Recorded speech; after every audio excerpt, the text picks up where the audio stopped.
akhirnya bergerak juga, my friends. Jadi kalau misalnya kalian lihat pembahasan kita di Tiger Insights di episode tanggal 22 Juli. Jadi di Tiger Insight Notes ini kalau kalian klik linknya juga bisa langsung masuk ya ke Tiger Insight Notes di tanggal 22 Juli.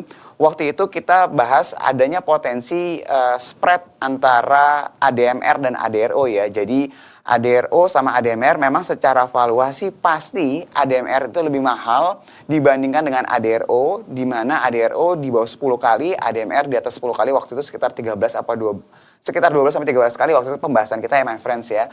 Dan kita lihat ketika melihat secara penurunan dari titik tertingginya, ADMR itu turunnya jauh lebih signifikan. Dimana kalau kita perhatikan, seharusnya penurunan yang signifikan ini terlalu berlebihan.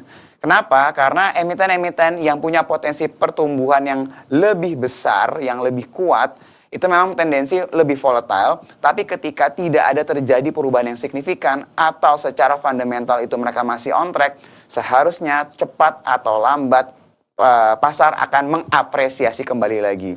Jadi kalau misalnya kalian lihat, sejauh ini ADMR beberapa hari terakhir ini mulai kembali lagi ke jalur yang seharusnya mengejar ketertinggalan rally dari ADRO. Dan kalau kita perhatikan, apa sih next catalyst-nya? Yang pertama yang kita mau dengar update dari manajemen terkait dengan smelter aluminiumnya, my friends. Jadi ini pasti akan menjadi salah satu katalis yang menarik sekali, yang akan bisa menjadi trigger untuk si ADMR ini sendiri. Ini disclaimer ya my friends ya.